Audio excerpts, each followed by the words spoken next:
Hello and welcome back. Appreciate you stopping in for a visit. So today I thought I'd do a quick update on the 3 orchids that started my obsession with Brookside Orchids website. I received all 3 of them in February of 2021. I know February in Colorado probably wasn't a good time to get the orchids, but there it is. The Wilhelmina Pinot Princess Scary and the Catatonte Orange Kiss came in spike.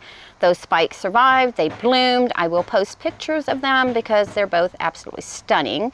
The Vanda Pearl Cooper did come in a little small nursery pot, and I kept her in that pot for a while, and then I was like, I saw Nina, I believe, from Ninja Orchids, had one of her Vandas, or maybe it was one of her Vanda types, but I saw the Orchid top and I was like, oh my goodness, that would look so cute in there. So she's in all bark, large bark, and we've looked at her recently, so we're not going to focus too much on her, but I did want to show you guys. She is pushing out another root right there at the bottom, so more roots means more health, and that new leaf is, let me get it in there right, is progressing. So that'll be her 3rd leaf so far this season, which is pretty good for her because last year she only grew 2 leaves.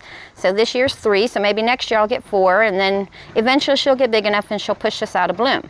Let's go over to the Catatonte here, and she had to be repotted because, let me put her down and see if we can just zoom in on it.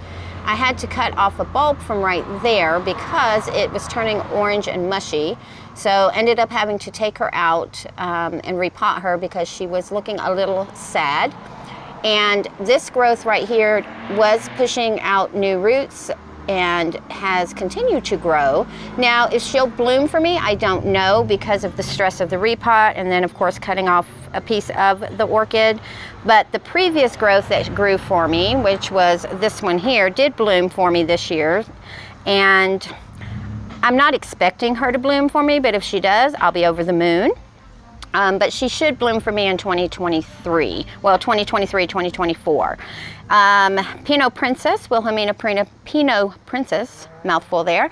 I was showing you guys in the little quick update of different things going on, the roots, but you couldn't see them very well. So as you can see right now, she does have some nice juicy roots going down into the pot.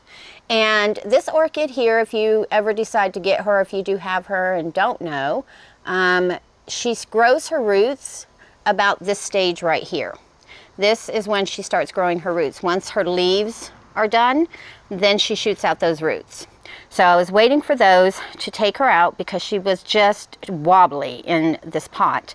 And once I took her out, realized that all of the roots were dead except for one. So she went back in with 1 root, and then these roots started kicking out. She initially was in small bark, moss, perlite, and some charcoal. Well, now she's in just all small bark.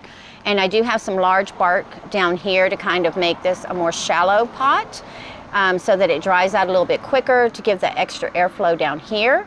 And what I've been doing is soaking her for about 10-15 minutes every 3 to 4 days as I see the bark dries out. And that seems to be working well for her because this root growth here is really extending.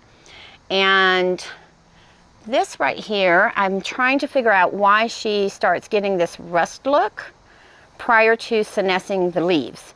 Because this growth down here, the leaves did the same thing. They started getting this rusty look to them, and then she started senescing the leaf. So I'm not sure why that happens. I'm still kind of looking into that. So if anybody has any idea, leave it down below. I'd appreciate it. But that's just a quick update on my little family here, my obsession starter. And for those of you down in the Southern Hemisphere, just know I'm very jealous of the weather that you have at the moment because we are going into our cold season and you are going into your lovely season. So with that, guys, I hope you enjoy the rest of your day. Make sure to give the video a thumbs up, subscribe if you don't mind, and I'll see you on the next one.